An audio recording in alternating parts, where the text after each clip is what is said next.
Bien, espero que hayan podido disfrutar este receso. Vamos a continuar el segundo bloque de la mañana y vamos a introducir el siguiente tema inmediatamente. Vamos a proyectar el futuro de aprendizaje con metodología de aprendizaje basado en proyectos para el siglo XXI.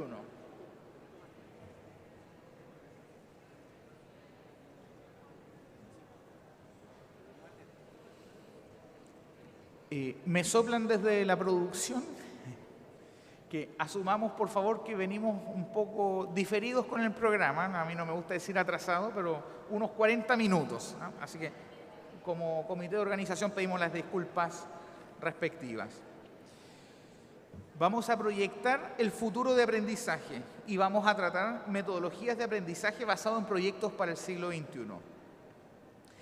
El aprendizaje es el objetivo de la práctica docente, el objetivo elemental, la respuesta al qué, y entonces la metodología responde al cómo.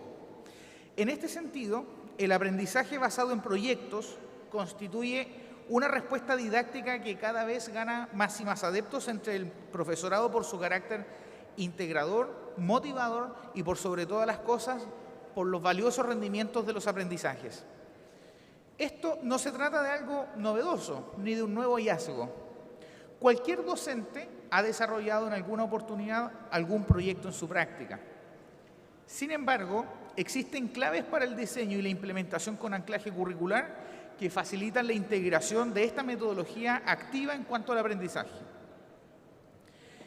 Entonces, el aprendizaje basado en proyectos, o ABP, como vamos a denominar acá, es una estrategia metodológica de diseño y programación que implementa un conjunto de tareas basadas en la resolución de preguntas o problemas, entendiéndolos como retos o desafíos, mediante un proceso de investigación o creación por parte del alumnado que trabaja de manera relativamente autónoma y con un alto nivel de implicancia, con un involucramiento directo y cooperación que culmina con un producto final presentado ante los demás, sus pares.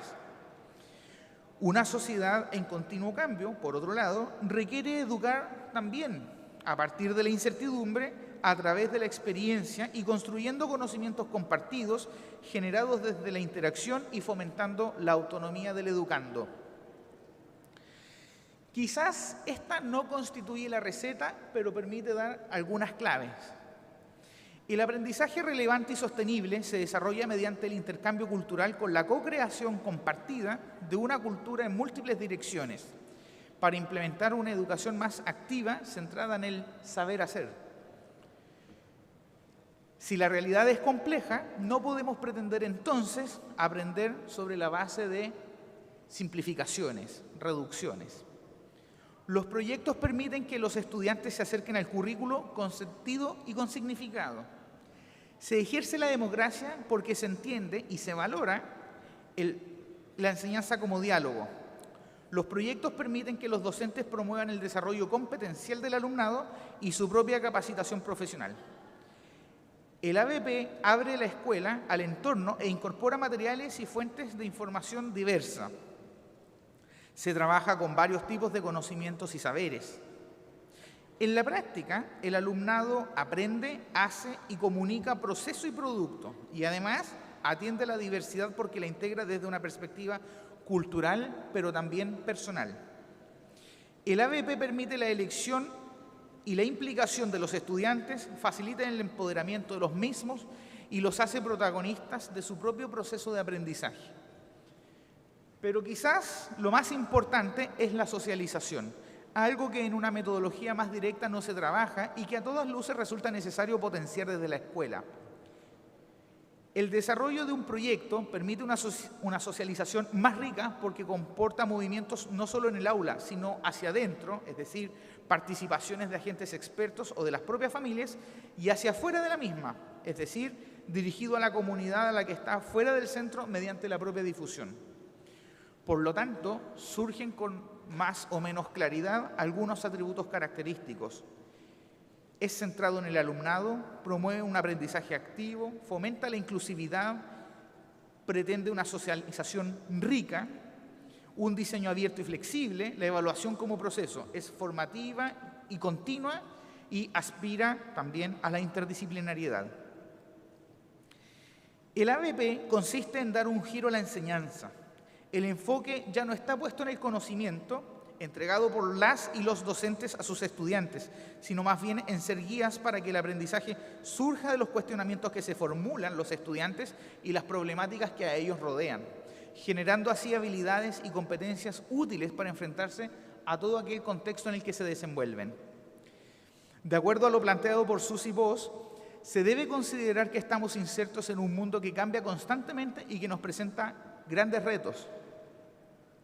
Para ello, niñas, niños y jóvenes en formación deben estar preparados para formar parte de una sociedad que funciona de manera acelerada, que lleva un ritmo vertiginoso y que requiere un gran poder de adaptación. Nuestra especialista invitada hoy destaca que el trabajo en proyecto desarrolla habilidades del siglo XXI, como la comunicación, la colaboración, el pensamiento crítico, entre varias otras. Y al tener como base una pregunta o problemática planteada por las y los estudiantes, genera un mayor grado de involucramiento y, en consecuencia, un mayor nivel de aprendizaje, más profundos y más significativos. Además, este método permite la integración de asignaturas, abordando el proyecto desde múltiples áreas. Como resultado de todo lo anterior, entonces, logramos estudiantes protagonistas de su aprendizaje, involucrados en las comunidades educativas, lo que fomenta la participación ciudadana, por cierto, que poseen herramientas que los capacitan para enfrentar el contexto que los rodea de manera más asertiva y creativa y que disfrutan más de su proceso de aprendizaje para tornarlo una experiencia, ojalá, inolvidable. Susie Voss es consultora experta en aprendizaje basado en proyectos y autora del libro Enseñando con Proyectos, entre algunos otros títulos. Ha colaborado con educadores de todas partes, desde India hasta Europa y Sudamérica, compartiendo sus conocimientos y experiencias sobre la implementación de la ABP. Su trabajo se ha enfocado principalmente en apoyar a escuelas y la formación de docentes que buscan innovar en la enseñanza, con el objetivo de involucrar a estudiantes en la resolución de problemas del mundo real. Es miembro emérito de la Facultad Nacional de PBL Works y colaboradora en Edutopia. Démosle, por favor, la más cordial bienvenida a Susie.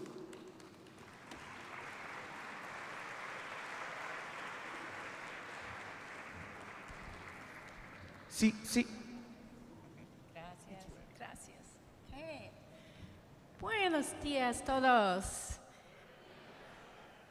That's all the Spanish you'll hear from me today. And that's a good thing, because it would hurt your ears to hear my accent.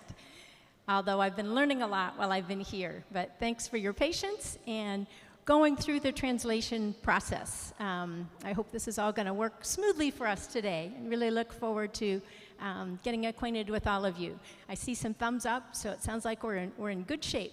So first, I want to start by thanking those who have brought me to Chile. This is my first trip to your beautiful country. And of course, I want to thank FIDE and the university and my friends at Seminarium who brought me here. But I will tell you that Chile is not new to me.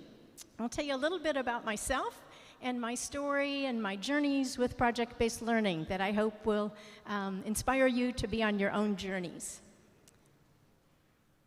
So, home for me is the US. I live in Portland, Oregon, about where that yellow star is. It's the rainy season there, so I'm very happy to be here with your nicer weather and the sunshine. For probably the last couple of decades, I've been focusing on project-based learning and writing and consulting and working with teachers to try to bring this pedagogy to students everywhere in all parts of the world. And I want to build on what we heard yesterday from the Minister of Education, who talked about what we know from research is that school change only happens if it gets right to the classroom. It has to get into the hands of teachers and students for transformation to happen if we want education to look different than it did in the past. And most of my work has been at that close classroom level. I was once a teacher myself, then I worked in a research setting, but even as a researcher, my job was to go out into the classrooms, in the field, find teachers who are doing great things and figure out what are they doing right. How can I document what we call best practices, and how can I share those with others? So that's the work that I've been doing. It's taken me around the globe. I think I've worked with educators on just about every continent, not Africa, but just about everywhere else. Because as we'll see, as I talk for a little bit here, we're seeing a growing movement to bring this kind of learning, this real world learning, to all of our students in all kinds of contexts all around the world.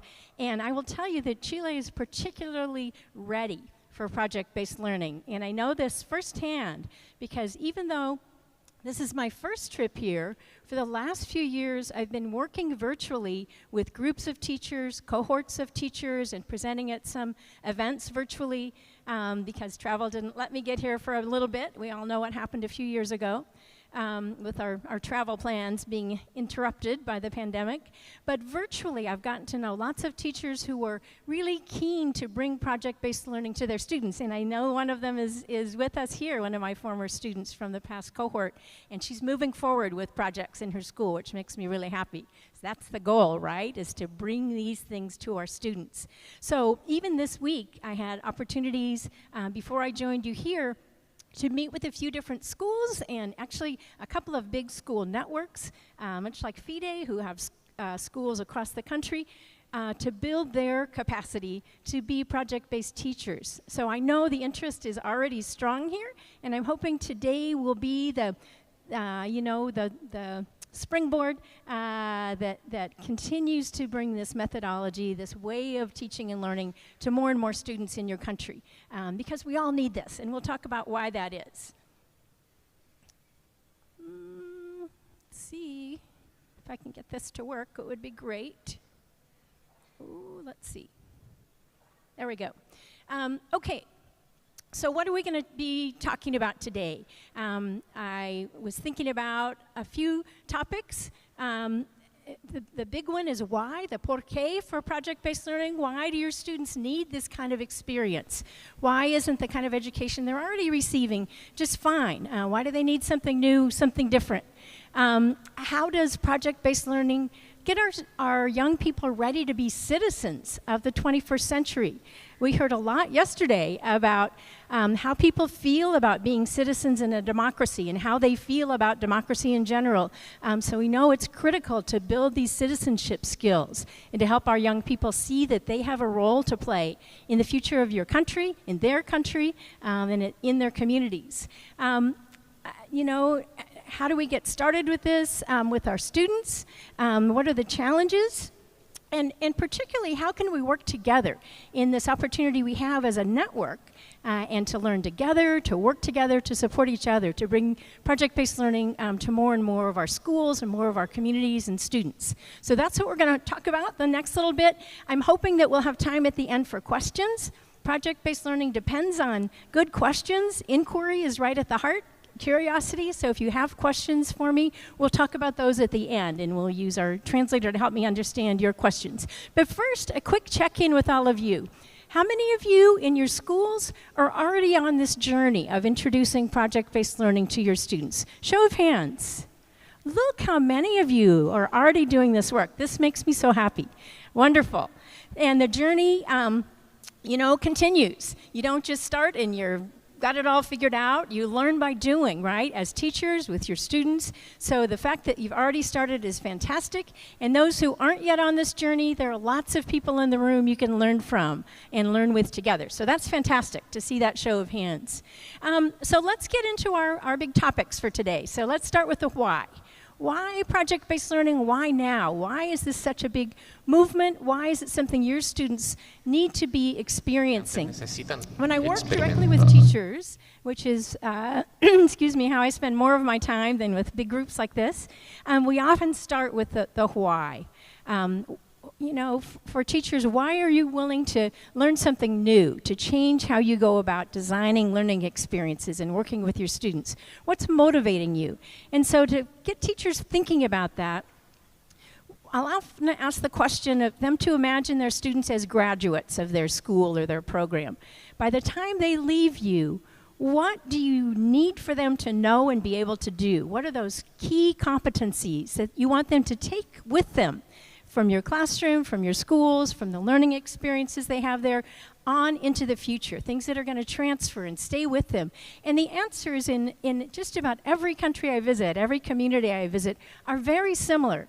What teachers say they want their students to be ready with are skills like knowing how to work with others, to be collaborative and to be able to connect with other people, to be problem solvers, to be creative thinkers who can come up with original ideas, to have a sense of their role in the world. Who am I as a global citizen? How do I get along with the rest of the world? We heard a lot yesterday about globalization, and I think teachers are very aware that the world is much more connected than it used to be, and the problems we all share are very interconnected. So helping students understand their role in the larger world, their role in their own communities, these are all things teachers talk about. They also want their students to know how to learn. I think most teachers today recognize that the information age, keeps information at our fingertips. We can go to our phones and ask it any question just about and get some information. Our talk this morning about AI, maybe had us imagining even some new scenarios of how we can use our devices and technology to access information, to make good use of it. But for teachers, they're imagining, what does this mean for our students in the future? Just leaving school having memorized information, memorized certain content, isn't enough. That information is going to continue to grow. We've all seen, I think, probably the graphs of our information age and how much information is created and available and accessible to all of us. So for our students, knowing how to learn is really critical for the future, because they don't leave school knowing everything they're ever going to need to know in life, right?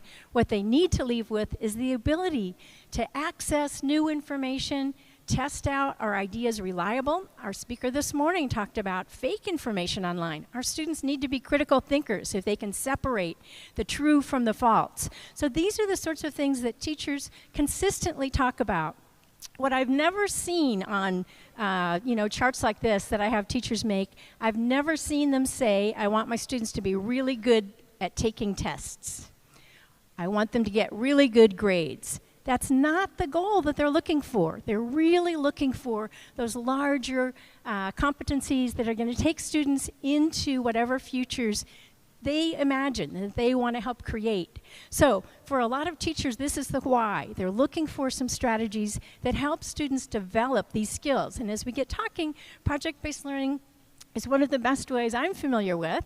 It's not the only way, but it's one of the best ways to give students just the right-sized experiences with these skills so that they develop them over time. And by the time they do leave you, they're ready with these skills. They're fully confident and competent in these areas. So another big why is what we're hearing from the world of work. In surveys, this one on the left is from the World Economic Forum, talking about the job skills of the future. And they were projecting all the way to 2025, which is right upon us, right? We're just a couple years away from this. What are the key skills that employers around the world are looking for? And they're very aligned with things like problem solving, analytical thinking, coming up with original ideas, being able to work together, having that kind of resilience is the word that's used here, but that persistence, not being stopped when you run into a problem, being able to work through challenges. These are the sorts of skills that a future job offers are going to require of your students. Being a leader is important here, but also kind of coming up with new ideas. There was something here about, this very second one, active learning and learning strategies. So employers are looking for people not necessarily who know everything about the field they're being hired for, but young people who know how to learn on the job. So those learning strategies are going to be really important. So this is what the world of work tells us. And at the same time, both educators and future employers and researchers are in agreement that these are the key skills. These are very much in line with what teachers say they want students to know and be able to do. But so far, around the world, we don't put enough emphasis on these skill sets. We're not thinking about how do we teach and assess and over time help students develop these skills. That's the comment here on the right, and I'll let you read that for yourselves. But it's a global issue. I've looked at the charts and graphs that are part of this study, and there's nowhere in the world that's doing a fantastic job at teaching problem-solving skills. Some are dabbling in this area, some are doing a little bit, but in terms of making it a priority, making it core to learning, we're still kind of waiting for that to happen, and that means our students are still waiting for that to happen. So they need those opportunities to be happening, not just some future date, but soon. I mean, our kids, as we know, the problems of the world, we heard them discussed yesterday at great length. These are problems our students are going to have to face. We're not going to have them all solved by the time today's 10-year-olds, graduate from school. They're still going to be facing issues that are big and complex and messy around global disparities and around climate change and some of the other issues that we heard about yesterday. So are our kids going to be ready? Not if we don't teach them how to solve problems and how to be effective collaborators and working with others around the globe on problem solving. So those are some of the big whys for project-based learning, that if we're looking for a pedagogy, a way to build problem solving right into the core of teaching and learning, this is one of the ways it can happen. So what do we know about project-based learning as you're thinking about this for your students? At this point, there's been a good, solid body of research developed about whether project-based learning is effective or not. And the results are fantastic. I'm excited about what we've learned from research, and I'll share some of those highlights with you. But I'll tell you that there's a caveat, something you have to watch for if you consider whether project-based learning is going to be right for your students. And that the research studies I'm going to talk about really emphasize the benefits of projects that are of high quality. You don't get great outcomes for projects that are kind of fluffy or kind of fun and don't go very deep into the learning goals that remain important. If they just kind of skim the surface of learning, or if they feel like they're more entertainment than of academic value, you're not going to get the great results. So over time, we've gotten very good, especially in the last, I would say 10 to 15 years, of being pretty clear about what does it mean for projects to be of high quality. And just a few key things to keep in mind before I talk about some of the research studies, that they have to be about serious learning. It needs to be rigorous.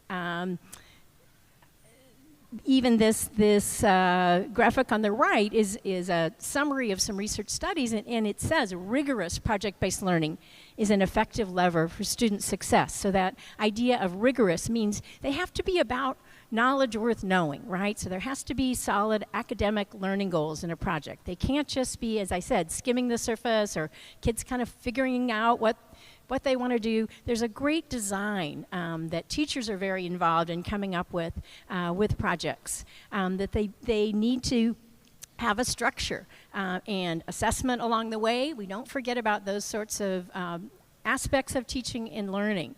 And they often have a value beyond the classroom. So in many of the projects and some of the ones I'll share with you today, someone benefits from the work that students do. There's a real audience or a client or someone who's going to be persuaded by the work that your students do, by the thinking that they do. And so those are some of the aspects. This is when I work with teachers, we go into great detail about what makes for high quality project-based learning and how do you get started with all of that. And it's a big deep dive into these qualities of effective projects. But when I talk about the research studies, I'm emphasizing these are studies that look at projects that are really well designed and well executed, well implemented by teachers. So what have we learned so far? One of the things that I find most compelling is that there are benefits across the grade levels. that project-based learning can work with young students, it can work with young adolescents, it can work with our high school students. So at all different grade levels, it might look a little different because you're still attending to the developmental readiness of your students, their developmental stages, their brain development, and all the things that matter as we think about what's the right learning experience for my students. But at the elementary level, for example, students are improving their literacy, just one of the core foundations of all learning, right? Those skills of being a literate human being. So we're seeing increases in literacy through projects. We're also seeing young learners becoming more better achievers in the sciences and social studies. These are some of the recent studies that have been published around elementary level project-based learning. At the secondary level, we're still seeing increases in literacy. It's of course at a higher level now because, this is around the middle grades.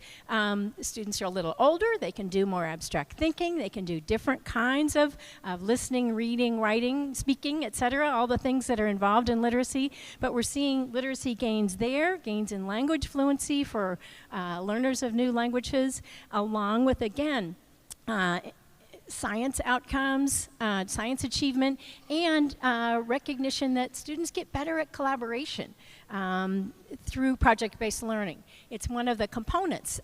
Typically in most projects, students will have some experience with collaboration. They'll work in teams for at least part of the project, not always the entire project. So they learn how to get along with others because they need to come together as a team to work effectively.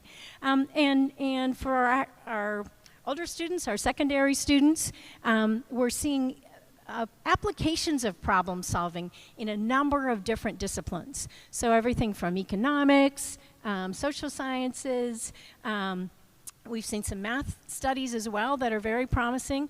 And I think one of the exciting things we've seen at the high school level, there was a great research question around what about students who are ready for those high academic challenges and the sorts of courses that have an exit exam at the end. So something like advanced placement courses. If students are taking these courses that would really are college level, getting them in some cases some early college credit, can this be done through project-based learning? And this is, I think, one of the most exciting studies for a couple of reasons. One, students did great on those high-stakes tests if they had learned their content area through project-based learning. That tells me that they were able to draw on what they had learned through the project experiences and, retrieve it and apply it in the AP tests. Projects typically aren't very test heavy. They're not the sorts of experiences where you're listening to what the teacher says and recounting, and we heard reminders about blooms this morning. These aren't at the lower level of thinking skills. We're tending to push up the triangle of blooms in projects.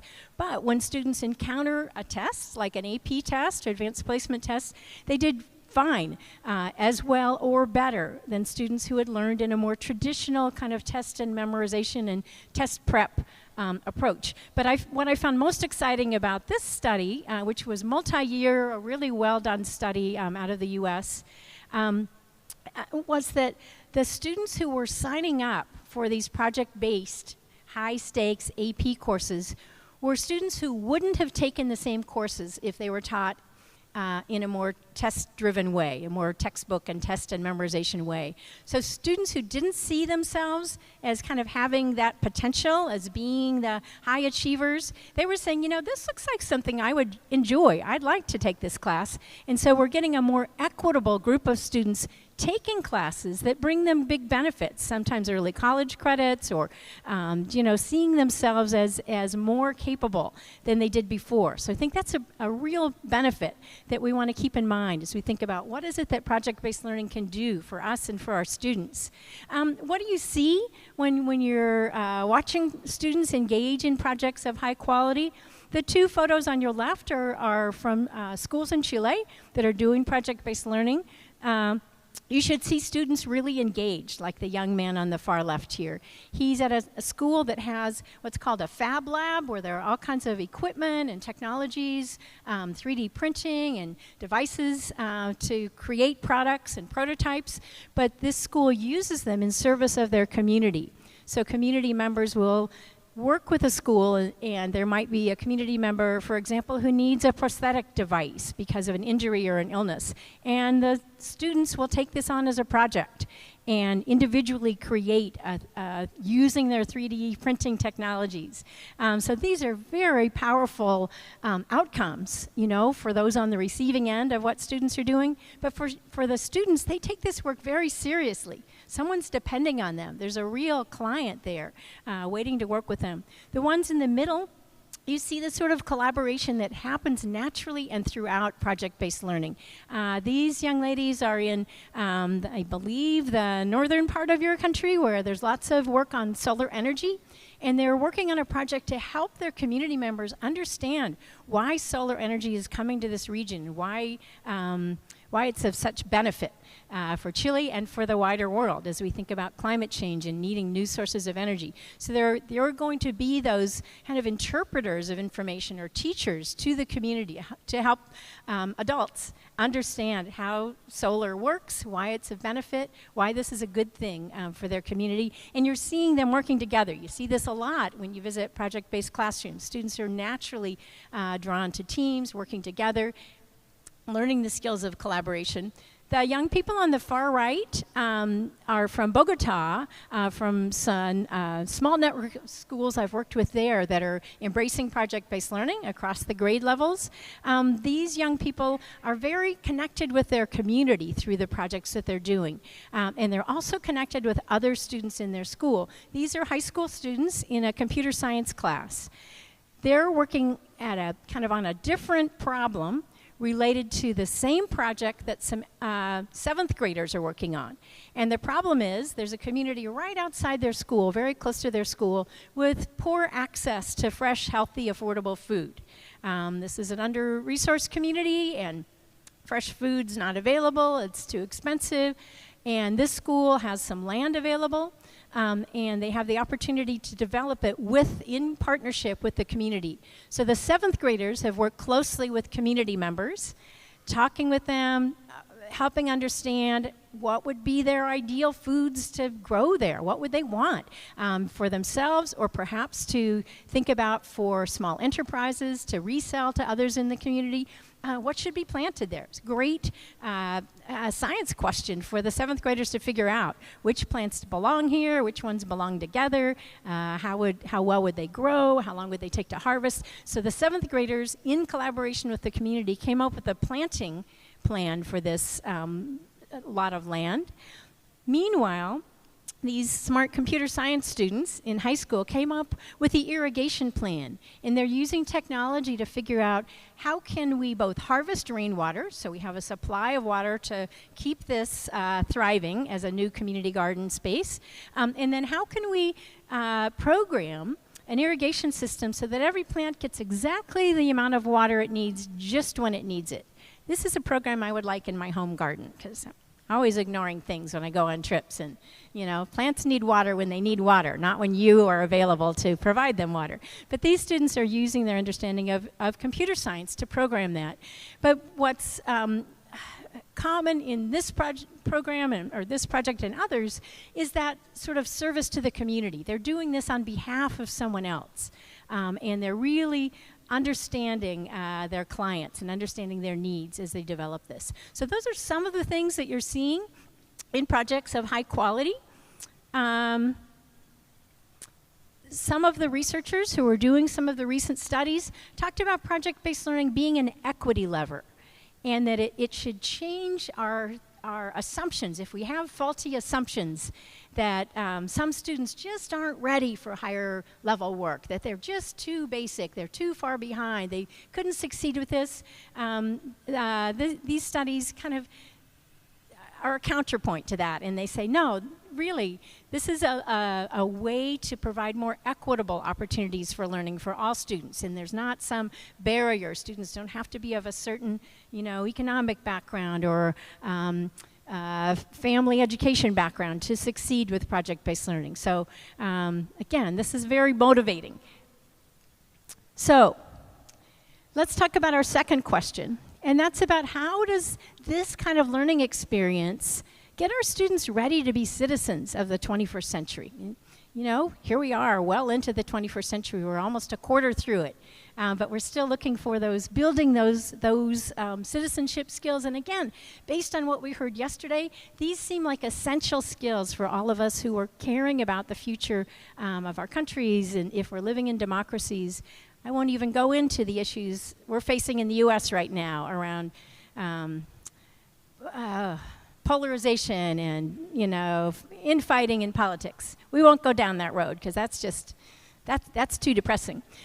But what we can offer with project-based learning is a way to think about building your students' understanding of themselves as citizens and their understanding of their systems. How do their systems of government and societies and communities, how do they work? And what's their role in making those work better? So let's look at a couple of examples. So again, this is an example from Chile. These are students doing a project with a teacher that I worked with just recently. And it's a very nice example of students building their empathy along with their academic understanding. Now in this project, I believe that the students you see here are 8th graders, and they're the ones who are working through the project. Their clients, the people they are serving, are the very youngest students in the school. So the kindergarten, 1st graders, those just entering school. And the goal, the challenge that they're taking on, the driving question, as we say in project-based learning, is how can we help young learners understand their emotions? Around the world, after the pandemic, many children who are coming back to school are experiencing all kinds of uneasiness in school. We've seen this, we've seen examples of bullying, we've seen kids who just don't know how to behave themselves. They miss those opportunities early on to figure out and learn how to be in a learning community together. And their emotions sometimes get the better of them. They don't, you know, they're upset and agitated and frustrated, and they don't know what to do with all of that. And so the 8th graders are going to help them understand their emotions, and the learning goals for the 8th graders are around understanding how poets go about their writing to create lyrics, and how music affects our emotions. So it's combining language arts and music, and what the 8th graders are going to do is write and perform original songs all about emotions to teach to the little ones. They had to do a lot of empathy building to get ready for this project. They had to really kind of step into the shoes of the 1st graders.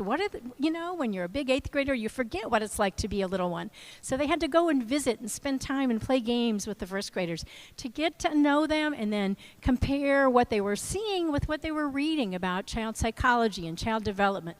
And then they went through working with their teacher, both the music teacher and the language arts teacher. How do we bring words and music together to convey emotions and to teach about emotions? So this is the kind of project that can happen right within one school. It doesn't have to be out in the broader community, but it's building a sense that these young people have of helping someone else, and of what it's like to be in a community. Be in the community here is a school, but those are transferable skills. When you learn to live well in one community, those are skills you carry with you. So that kind of empathy building is part of citizenship.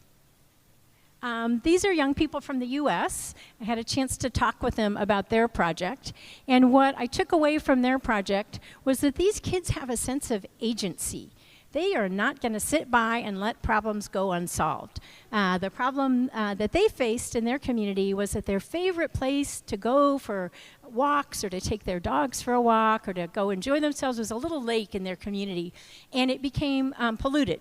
And they didn't know why, but there were barriers all around saying, you know, danger, not safe for humans or you know, other animals, don't bring your pets here.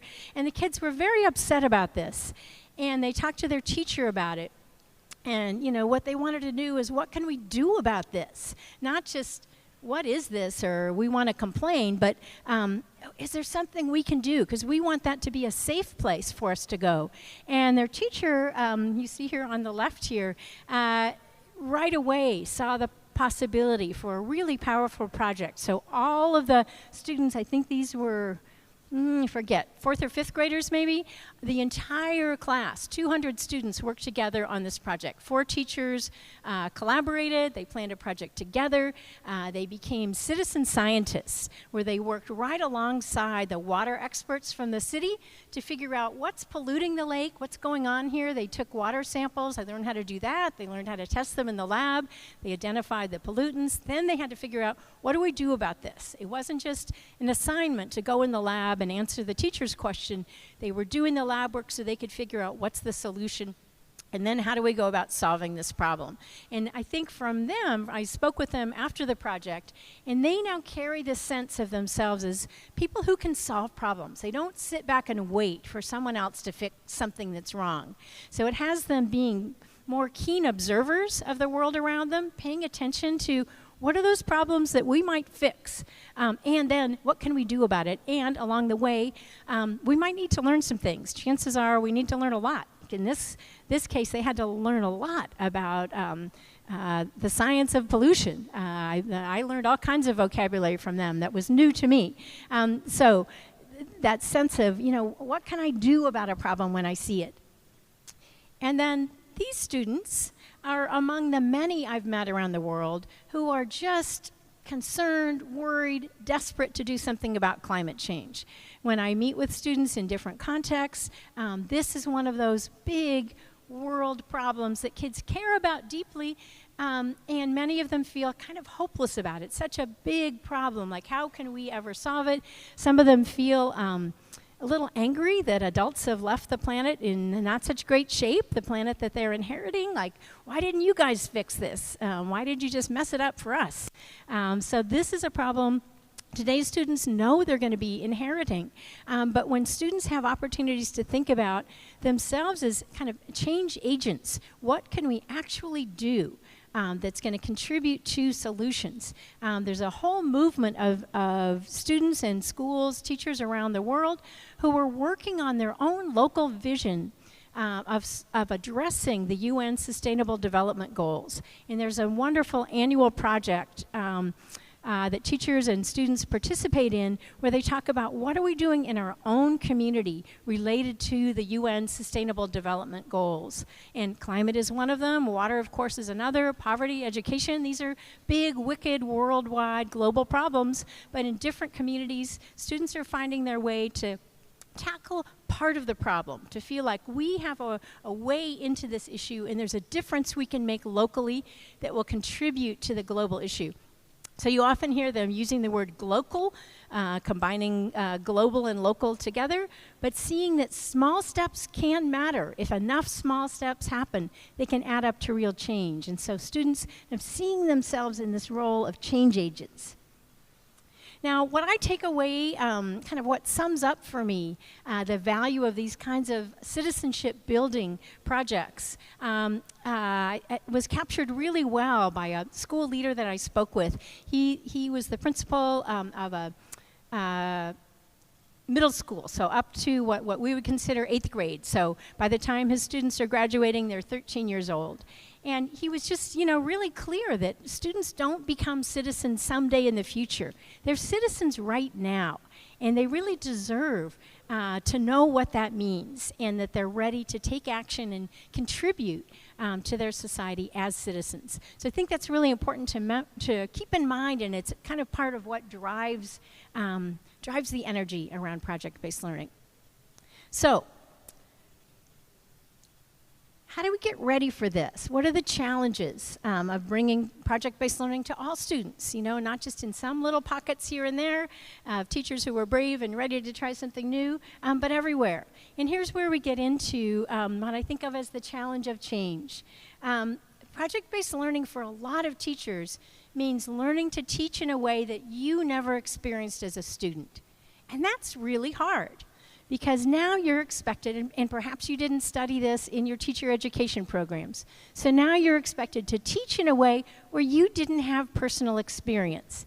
And we know that when things get challenging, we tend to revert back to what's familiar to us. So if we're trying to do a project and it feels like it's chaotic and out of control, maybe that's the end of the project. We give up on it because we don't really have the strategies yet for how to manage a complex project. So for teachers to be successful with this, they need time and opportunities to learn how to do this and to do this really well. It doesn't mean starting over from scratch as a teacher. There's a lot of what teachers are already doing that you can bring into the project experience. But it does require some shifts for teachers. Many of those shifts I was looking through with my Google Translate, looking through your La Carrera Docente to learn about your standards for teachers here in Chile. And I saw, you know, these are exactly the things that we know are good teaching everywhere, whether you're doing a project or not. But in project-based learning, some of these standards are just essential to the success of projects. So projects succeed when teachers have high expectations for their students. A good project should be a challenge. It shouldn't be easy. So when I used that word rigorous before, I think of that as, you know, a good-sized challenge. So students are going to have to stretch their mental muscles. They're going to have to stretch beyond what's easy or what's familiar for them. And teachers convey the sense that you guys can do this. You guys are capable. And not only that, I'm going to help you get there. So the scaffolding and the support that students need are built right into the design of the project. We know that good teaching everywhere requires strong relationships between teachers and students and among students themselves. So the culture of the classroom, how we all get along in a classroom of learners, community of learners, that's really important. And we know that those relationships are key. And for me, listening this morning to AI and education and how that's creating all these opportunities, it's the human connection that builds those relationships. This is the piece that we can't automate. And this is a piece where teachers are just essential. Knowing your students, caring about your students, letting them know that you think they're capable, kind of catching them when they're ready to, ready to fall. All of those things are part of what makes for a great teacher. And so, you know, we can't take that away from project-based learning. Another kind of more specific thing that good teaching accomplishments is in that project-based learning requires is frequent feedback, giving students frequent feedback on their learning and time to apply it. So they don't just get an assignment, turn it in, they're done, and then it's graded and it's over with. Nope, that's not a project. They go through multiple revisions of their work, whether they're creating something that involves narrative writing or they're creating a product that needs to be prototyped, or a video that they start with a outline or a storyboard and then move toward a script. At each stage along the way, they're getting feedback. It doesn't mean they're getting more grades. They're getting more feedback that helps them do better work. So it's assessment for learning rather than assessment of what has already been learned, if that makes sense to you all. And that kind of feedback and frequency of it, and particularly the time to do something with the feedback. If you get feedback at the end of a course and you've not done well on a test and you get some marks on the paper, you don't get to do anything with that except maybe feel bad if things didn't go well, or feel great if you got a good grade. But if you're getting feedback throughout the project and then time to apply it, the learning goes deeper. Because you're making adjustments, you're going deeper, you're challenging yourself to do higher quality work. And particularly in project-based learning, as I mentioned before, students are learning how to learn. They're having to learn new ways of learning together, working together, of researching, of being information literate, of deciding what's information we can trust, who can we learn from. It's not just learning from books and online, but often learning from experts.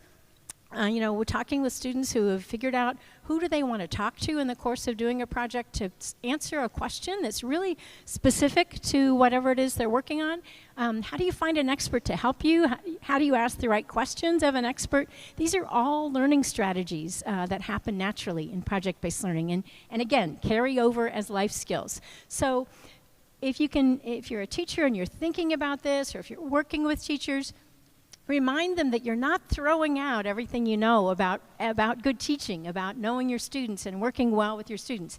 It's just that you're using your strategies in a slightly different way within the structure of a project. There may be some new strategies you want to learn as well, but many of the things that you do now and do well, you'll continue to do in project-based learning. So, what helps teachers get started?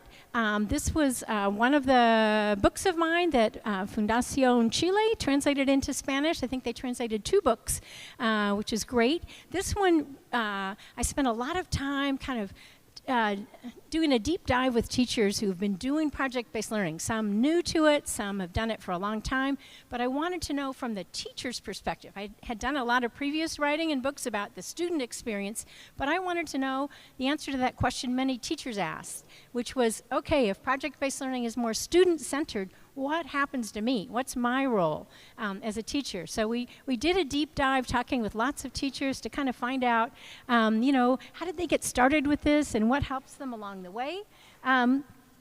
So a few things that everybody needs when they're learning something new is time to dig in, time to explore, time to learn some new strategies. Collaboration with other teachers is really important, whether that's within your school or across your networks. So opportunities to work together. You know, getting barriers out of the way is key. These are things that leaders can do to kind of open the space for project-based learning to happen. If teachers feel like they don't have room to do this or they're too busy, help them understand that project-based learning isn't kind of one more thing you add on to a teacher's already busy schedule. It's a way of rethinking the units that you're already teaching and the curriculum that you're already using into a project. So it replaces some of the activities that you're already doing with a really well-designed project. And I think it's really important when good things are happening for leaders to celebrate that, to take a moment to pause and visit classrooms, talk with students who are having breakthroughs in their projects or getting ready to share their project, you know, with audiences, and you know, take advantage of those moments. I mentioned that I've spent some time now. I think we're in our 3rd cohort of teachers with Seminarium who are learning about project-based learning through some virtual work with me and some help from a coach here in Chile to help them through the process. And after the last class, we asked, you know, for some reflections. That was part of their final product, was to reflect on what have you learned from this process. And I'll just, you know, let you read these for yourselves. You know, kind of changing that paradigm from the teacher being the one who's at the center to the student. That's really clear. I loved hearing the one in the middle, that it felt applicable, that sometimes project-based learning can seem like, that's a lot, you know. I'm not sure that I have the resources or the time or the strategies for that, but with support, I think teachers find that it's doable, it's applicable. And this idea that this is a way to really engage your students deeply, to help them care more about their education and stick with things even when they're more challenging. Sometimes teachers have told me things like, it's like I could see my students get taller by the end of the project. You know, I could literally see that growth. And I think these are the things that make this kind of teaching and learning really rewarding. And a common comment I've heard from teachers is that this kind of learning experience with your students, many have told me, this reminds me why I went into teaching. I get to teach the way I always wanted to teach when I'm doing this. I know my students better, we're working well together and getting, you know, better outcomes. So, things to think about for teachers, also things to think about for your students. This asks them to behave in different ways than they may be used to. How are they going to be the ones who go out and find problems that they want to solve and come up with solutions and collaborate with others? Some students are used to only answering or speaking in class when the teacher asks a question. So now, how am I going to get them to be curious and able to open up with their questions? So there are lots of things to help kind of change the teaching approach and changing student lives in the process. So some closing thoughts for you all, if I can get this to work. There we go. You know, the challenge all of us have, I think, is how do we do this together? And how can we build momentum if this sounds like something that your students deserve, that your teachers are keen to try? How is it that we can support each other? And I think we have time. I'm hoping we have time. I'm checking with my hosts here. Leo, do we have time for a question or two? Yes? Okay. We'll see how this goes. I have a translation device, so if you have questions, is there a mic? Can we take this mic around the room?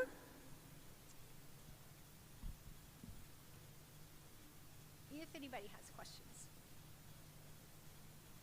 If people have questions, if they speak into the mic, then I'll get to hear the translation. Gracias. Let me turn this on.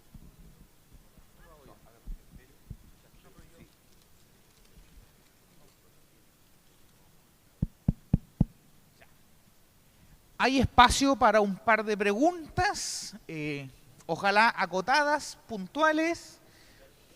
Aquí hay una mano arriba, ahí hay otra. Les pido que por favor se puedan presentar, digan de dónde vienen y hagan una pregunta, ojalá puntual, para que alcancen varias personas. Ya, y lento para la traducción también me dijeron, ya. Bien, bueno, mi nombre es Mauricio López, soy el director, el rector en este caso en nuestro colegio, del Liceo Bicentenario, Colegio Diocesano Obispo La B de Iquique. Bueno, tengo varias preguntas, pero me dijeron que fuera muy concreto. Son dos que están ligadas. ¿Cuál es la experiencia que tienen ustedes respecto a la integración de las distintas asignaturas en una ABP, de la mirada interdisciplinaria, transdisciplinaria? Es una primera pregunta. Y lo otro es que, ¿cuáles son las reglas de oro o los estándares básicos de un ABP de calidad? ¿Sí? ¿Se entiende? Perfecto. Great. Okay, so two good questions. So the first one around interdisciplinary, transdisciplinary opportunities. These are really rich opportunities in project-based learning, because if students are going to tackle a real problem, and what they want to tackle are real-world problems, those seldom sit neatly in one content area. You know, most problems that the world faces are very interdisciplinary, and project-based learning can be as well. In the examples that I shared, you heard one example where music and literacy, language arts were combined for students to write and perform original songs around emotions. The citizen scientists that you heard about, the young people who wanted to solve a lake problem, they had to learn a lot about science, but then they had to learn about social studies because they wanted to see some changes instituted in their local community of how people used fertilizers and materials. So they wanted, actually the photo I showed, students were talking to their city council. So they had to learn, how does government work? Who makes the rules? So problems by nature are interdisciplinary. The challenge is many schools are not set up for teachers to easily collaborate across disciplines. So we have this problem. The interim solution, we see many good projects happening in one content area. There's no problem with that. It doesn't mean it's a poor project. It's just that, you know, there may be that missed opportunity, or it may be the teacher has to really stretch himself or herself to help students go beyond the basics in that content area. I'm thinking of, for example, a math project I often share with teachers where students were in the role of financial planners to help real clients in their communities manage their budgets. You know, how do we get out of debt? How do we save for the future? And they had real clients, and they had to use their understanding of mathematics, in this case exponents, in a pre-calculus class. They had to do a lot of number crunching, but then they also had to write a very accessible financial plan for that family or that client. So they had to translate technical mathematical knowledge to layman's terms, to very understandable language. That could have been a great language arts assignment. Instead, this teacher did that in the math class, just as part of the project. So sometimes teachers in one content area will stretch beyond the expectations for that content area because the project requires it. They didn't want to stop with just crunching the numbers. They wanted to actually get some understandable results and advice to their clients. So we see good projects bringing at least connections across content areas, even if it's only happening in one class. When there are opportunities for teachers to collaborate across disciplines, if the school is creating those structures and opportunities, even better, because then you can really think about, okay, here's a problem that we want to tackle together. How do different disciplines go about solving problems like this? Or, historians think about evidence differently than mathematicians do. So how could you bring together a project across disciplines and bring the best thinking from different disciplines together? So it's great when we can have those opportunities for projects that really do connect, but if you aren't yet in a structure where that's easy to do, it doesn't mean you can't do project-based learning. So that was the first question. The second question was more about, perhaps you've heard of gold standard project-based learning. That might be the source of your question. So an organization I've collaborated with over many years is called PBL Works. It's from the US, a nonprofit, works all around the world. And the focus is on how do we help teachers get off to a better start with project-based learning? And we did our own big research project thinking about, well, it would help if teachers knew what should be in the design of a project for it to be effective, for it to be of high quality. And so as a collaborative project, we designed something called the Essential Elements for Gold Standard Project-Based Learning. And they are a way to explain to teachers what's really important in the design of a project. You can go online to pblworks.org and read about this in great detail. But basically, the idea is you're going to focus on your learning goals, be really clear in the design of the project. What do we want students to know and be able to do by the end of this project? And then we structure it with a driving question that leads students to ask questions. So there's inquiry throughout the project. There's authenticity in the project. It feels real to students. It doesn't feel like an assignment or something make-believe.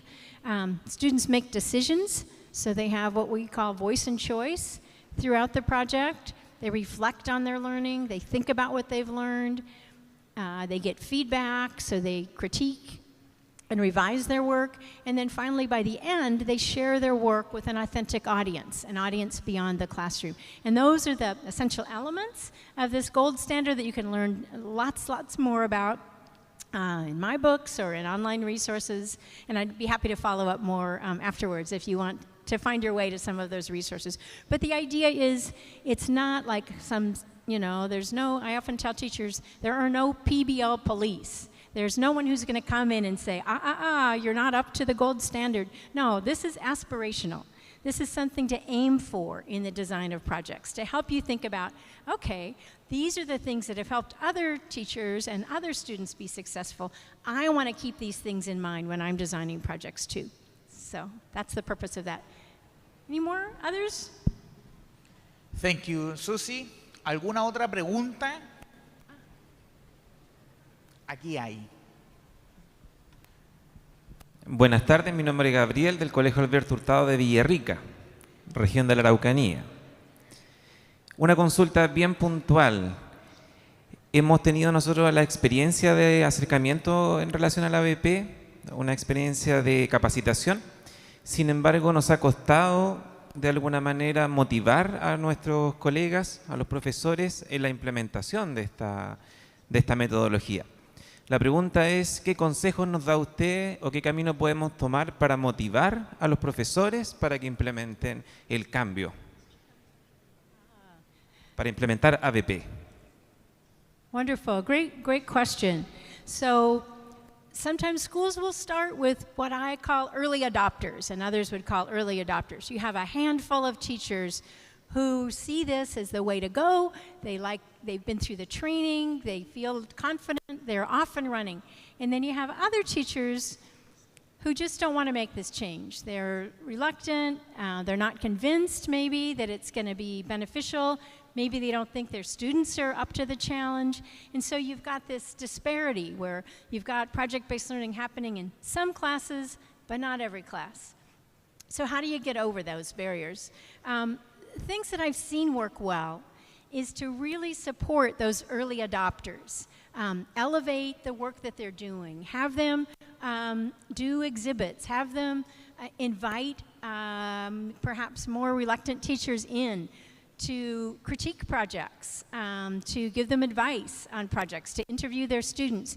And when projects are completed and students are sharing their work and talking about their learning, make sure teachers who aren't yet convinced to do project-based learning, make sure they participate and debrief afterwards. How did this compare to how you've taught this content? How would your students have handled a project like this? What would have been hard for you? So I think the more you can kind of shine a spotlight on what's going well, and then help other teachers feel like maybe I can partner with one of those early adopter teachers. Maybe we could do a project together. Some schools will create a library of project plans that teachers have done already, kind of teacher used already, and then others can follow in their footsteps without having to do as much of the design. That can be really helpful too. But it requires persistence, and it requires leaders who keep coming back to this and saying, you know, this is something we want over time all of our students to experience. So how can I help you? If you're not yet comfortable doing this, and this is part of the school's vision, that students are going to experience this several times throughout their education, how can we help you? And make it more of an invitation than a requirement, I guess, is what I find helpful. That's my strategy. No blaming of teachers who aren't ready to get going. And then just, you know, try to make the benefits so tangible, so visible that they're won over by the students. The one quote that I shared from the principal who said, "Our students are citizens right now," he was very clever. He wanted project-based learning to take hold, particularly around citizenship-type projects in social studies, as like an 8th grade capstone, he called it. So before they finished 8th grade, he wanted all students to do this. But he only had a handful of teachers willing to give it a try. Even though he was offering time and professional development, there were only a few who said, yeah, I'll try this. I think my kids could do this. But he made a point when they were done of having an exhibition and having all of those 8th graders talk about the projects they had done, all very focused on local community issues of a wide range. And the other teachers were so excited about the learning that they saw that they said, every kid needs this. So it can't just be some. All of our 8th graders need this experience. So then that was what motivated them. And I think if that principal hadn't made a point of walking all of his teachers through the exhibits and then debriefing afterwards, they wouldn't have gone the next steps where, you know, it became teacher ownership and they decided, you know, we want to do this, we can make it even better, can we have some extra time for planning? And then they were off and running. But I think you have to find ways to make it tangible, make the benefits really visible. And then you can get some headway. So good luck. I hope I hope you see some more buy-in in your community. It's great. We done? Okay. I have one. Can I say one more thing? One more thing, very quickly. No questions. No questions. No Just one more thing I want to leave them with. Last thing I want to leave you with. I know we're short on time, but you know, reflection is built into project-based learning, and it needs to be built into our practice too as teachers. So as you're leaving today, I want you to think about, why do your students deserve learning experiences like this? How are teachers going to get comfortable?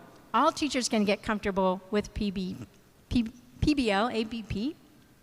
And who are your allies? Who's going to help you and your teachers along the way? So think about those things. I'm around a little bit. If you want to follow up with me individually, it's been my great pleasure to be here. Thank you.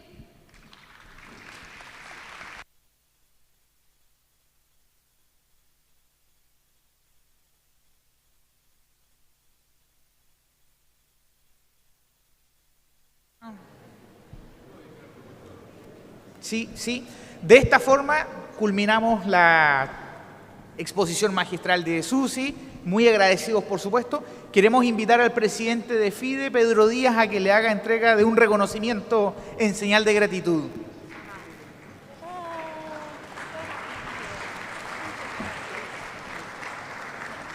Le vamos a pedir a la asamblea que no se mueva porque tenemos que hacer una salida también en orden para efectos de la entrega del dispositivo. No podemos salir en cualquier orden, tenemos que hacerlo bien porque está la cédula comprometida. Y vamos a los talleres, por favor. Tenemos que hacerlo serio. Yo veo ya que algunos se paran. Y tenemos que despedir a Susi con un fuerte aplauso. Si usted tiene alguna inquietud, puede dejarla escrita en el stand de Seminarium y Susi ha comprometido también su tiempo para responderla personalmente, así que eso está muy bien. Y tal como lo tenemos comprometido, vamos a ir en orden saliendo. Boris se paró porque él es relator, por eso se para Boris, pero el resto tenemos que esperar. Va a salir el taller número 1, que tienen la experiencia de Science Beat. En la puerta les van a decir, ahí está el profesor Eduardo Pinto, haga una seña, profesor. Usted les va a indicar dónde deben ir porque hubo un cambio en la sala. RC1, me parece, en el Rubén Castro, al lado. Science Beat. Taller 1, van saliendo con el dispositivo y retornamos a las 15:30 después de los talleres. Nos vamos al almuerzo y desplazamos media hora el inicio de la tarde. Vamos al taller, luego al almuerzo y regresamos a las 15:30 para la experiencia de la tarde con Carles Suero. Se está retirando el taller 1. Taller 1, lleva su dispositivo, retira su cédula. Si tardaba 25 segundos, este tarda 30 porque hay que sacar el carnet del sobre. El taller 1 e inmediatamente le acompaña el taller 12, que se van a la sala Rubén Castro 5-2.